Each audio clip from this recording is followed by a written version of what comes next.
রাসূলুল্লাহ সাল্লাল্লাহু আলাইহি সাল্লাম বলেন, "আদ-দুআউ হুয়াল ইবাদা", দোয়াই হচ্ছে প্রকৃত বা স্বয়ংসম্পূর্ণ একটি ইবাদত। আমরা আমাদের জীবনে প্রতিনিয়ত আল্লাহ সুবহানাহু ওয়া তাআলার মুখাপেক্ষী। তার কাছ থেকে আমরা আমাদের জীবনের সমস্যাগুলোর সমাধান চেয়ে থাকি। আর এর জন্য সবচেয়ে উত্তম উপায় হচ্ছে দোয়া করা। আর আল্লাহ সুবহানাহু ওয়া তাআলা চান যে আমরা প্রতিনিয়ত তার কাছে দোয়া করি। যেমন পবিত্র কোরআনের একটি আয়াতে বলেন, "উদউনি আস্তাজিব লাকুম", তোমরা আমাকে ডাকো, আমি তোমাদের ডাকে সাড়া দেব। অপর আরেকটি আয়াতে আল্লাহ সুবহানাহু ওয়া তাআলা বলেন, "ইযা সাআলাকা ইবাদি আন্নী ফাইন্নী করিব", যখন আপনাকে আমার বান্দারা আমার সম্পর্কে জিজ্ঞেস করবে, তখন আপনি তাদেরকে উত্তর দিন যে আমি নিকটেই রয়েছি। উজিবু দাওয়াতাদ দাঈ ইযা দাআন, যখনই কোনো প্রার্থনাকারী আমার কাছে প্রার্থনা করে আমি তার প্রার্থনা শুনে থাকি বা তার প্রার্থনার উত্তর দিয়ে থাকি। তো এই আয়াতগুলো থেকে আমরা বুঝতে পারি আল্লাহ সুবহানাহু ওয়া তাআলা প্রতিনিয়ত যে কোনো সময় আমাদের দোয়া শুনে থাকেন। তবে দোয়া কবুল হওয়ার জন্য বিশেষ কিছু সময় রয়েছে। সেই সময়গুলোতে দোয়া করলে অন্য সময়ের থেকে বেশি সম্ভাবনা থাকে দোয়া কবুল হওয়ার। এরকম ১২টি সময় নিয়ে আমরা এখানে আলোচনা করছি। প্রথম হচ্ছে নামাজের পরবর্তী সময়ে, অর্থাৎ ফরজ নামাজের পরবর্তী সময়ে যখন দোয়া করা হয়, সে দোয়াগুলো কবুল হওয়ার বেশ ভালো সম্ভাবনা থাকে। একটি হাদিসে রাসূলুল্লাহ সাল্লাল্লাহু আলাইহি ওয়াসাল্লাম বলেছেন যে, একজন সাহাবী তাকে প্রশ্ন করেছিলেন, আইয়ুদ দুআই আসমাউ ইয়া রাসূলাল্লাহ, যে কোন দোয়া শ্রবণের অধিক উপযুক্ত? তখন তিনি বলেন, জাওফাল লাইলিল আখির, রাত্রের শেষ তৃতীয়াংশে, এবং দুবুরা সালাওয়াতিল মাকতুবা, ফরজ নামাজের পরবর্তী সময়ে। ২ নম্বর হচ্ছে রাতের শেষ তৃতীয়াংশে। একটি হাদিসে রাসূলুল্লাহ সাল্লাল্লাহু আলাইহি ওয়াসাল্লাম বলেন, ইয়ানজিলু রাব্বুনা ইলা সামাঈদ দুনিয়া কুল্লা লাইলাতিন হিনা ইয়াবকা সুলুসুল লাইলিল আখির, যে আমাদের প্রতিপালক প্রতি রাত্রের শেষ তৃতীয়াংশে দুনিয়ার নিকটবর্তী আকাশে চলে আসেন এবং তিনি সেখানে এসে বলেন, মান ইয়াদউনি ফাস্তাজিবা লাহু, যে এমন কে আছো যে আমার কাছে প্রার্থনা করবে, আমি তার প্রার্থনা শুনবো।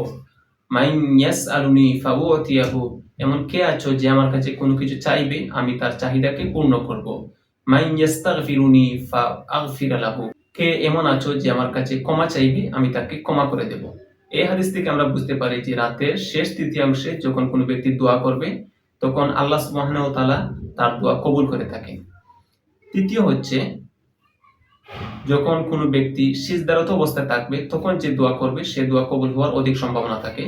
একটি হাদিসে রাসূলুল্লাহ সাল্লাল্লাহু আলাইহি ওয়াসাল্লাম বলেন, আকরাবু মা ইয়াকুনুল আবদু মির রাব্বিহি ওয়া হুয়া সাজিদুন ফাআকসিরুদ দুআ, যে বান্দা যখন সিজদা অবস্থায় থাকে তখন সে তার রবের অধিক নিকটে বা অধিক নিকটবর্তী হয়ে যায়। সুতরাং তোমরা সিজদার অবস্থায় অধিক পরিমাণে দোয়া করো।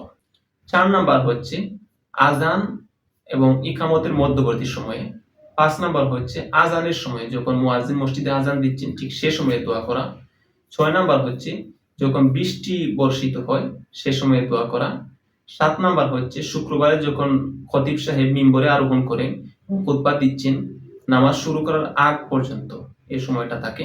৮ নাম্বার হচ্ছে শুক্রবারে আসরের পর থেকে নিয়ে মাগরিব শুরু হওয়ার আগ পর্যন্ত। ৯ নাম্বার হচ্ছে জমজমের পানি যখন কোনো ব্যক্তি পান করবেন, ঠিক পানি পান করার আগ মুহূর্তে যে দোয়া করবেন সে দোয়াটা কবুল হওয়ার সম্ভাবনা বেশ থাকে। ১০ নাম্বার হচ্ছে জিহাদে যে ব্যক্তি রয়েছেন, জিহাদের মাঠে যে দোয়াটি করবেন সে দোয়া কবুল হওয়ার বেশ ভালো সম্ভাবনা থাকে।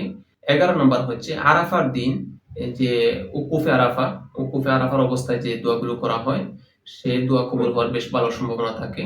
আর ১২ নাম্বার হচ্ছে লাইলাতুল কদর বা কদরের রাত্রিতে, যেটা রমজানের শেষ দশকে বেজুর রাত্রিতে হয়ে থাকে, সেই কদরের রাত্রিতে দোয়া করা। আবার এই সময়গুলোকে কয়েকটি একত্রে করে দোয়া করা যায়। যেমন শুক্রবারে আসরের পর যদি বৃষ্টি হয় তখন আপনি দোয়া করতে পারেন। আবার শুক্রবারে আসর থেকে মাগরিব যখন হয়ে যাচ্ছে, মাগরিবের আজান যখন হচ্ছে, সে সময় যদি দোয়া করেন তাহলে দুটি সময় পেয়ে গেলেন। আবার যদি শেষ রাত্রিতে যেদিন বৃষ্টি হচ্ছে সে সময় যদি আপনি দোয়া করেন, আর কদরের রাত্রি যদি হয়, কদরের রাত্রিতে শেষ রাত্রিতে আপনি দোয়া করেন, তাহলে একই সাথে যে বিশেষ সময়গুলো রয়েছে, বিশেষ সময় ২টা বা ৩টা এক করে আপনি দোয়া করতে পারেন। সেক্ষেত্রে দোয়া কবুল হওয়ার আরো বেশ সম্ভাবনা তৈরি হয়ে যাবে। আর দোয়ার বিষয়ে আমরা যে ভুল ধারণাটা করি সেটা হচ্ছে আমরা যে জিনিসটি দোয়ার মধ্যে চেয়েছি হুবহু সেই জিনিস যদি না পাই তাহলে আমরা মনে করে থাকি যে আমাদের দোয়া মনে হয় কবুল হচ্ছে না। ব্যাপারটা আসলে এরকম নয়। একটি হাদিসে রাসূলুল্লাহ সাল্লাল্লাহু আলাইহি ওয়াসাল্লাম বলেছেন যে কোনো ব্যক্তি যখন দোয়া করে, কোনো মুসলিম ব্যক্তি যখন দোয়া করে, তখন তার দোয়া উত্তর আল্লাহ ৩ ভাবে দিয়ে থাকেন। একটা হচ্ছে হুবহু সে যে জিনিস চেয়েছে সেটা তিনি দান করবেন। আর 2 নাম্বার হচ্ছে যেটা সে চেয়েছে সেটা তাকে না দিয়ে বরং এর চেয়ে উত্তম কোনো জিনিস তার জন্য জান্নাতে তৈরি করে রাখবেন। আর 3 নাম্বার হচ্ছে যে যেটা সে চেয়েছে সেটা তাকে না দিয়ে তার থেকে কোনো একটি বিপদ দূর করে দিবেন। তো এই 3টি উপায় থেকে যেকোনো একটি আল্লাহ সুবহানাহু ওয়া তাআলা আপনাকে অবশ্যই দান করবেন। যেটা আপনার জন্য উপযোগী, যেটা আপনার জন্য কল্যাণকর সেটাই আল্লাহ আপনাকে দান করবেন। হতে পারে আপনি যেটা চেয়েছেন সেটা আপনার জন্য কল্যাণকর নয়। তাই আল্লাহ আপনাকে এটা না দিয়ে অন্য যেটা আপনার জন্য কল্যাণকর সেটা আপনাকে দিয়েছেন।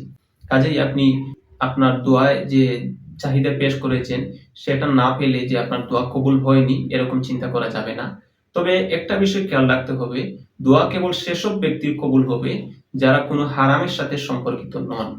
যে ব্যক্তি হারামের সাথে সম্পর্ক রয়েছে, হারাম টাকা উপার্জন করছেন, হারাম রিলেশনে রয়েছেন ইত্যাদি, তাহলে তাদের দোয়া কবুল হবে না।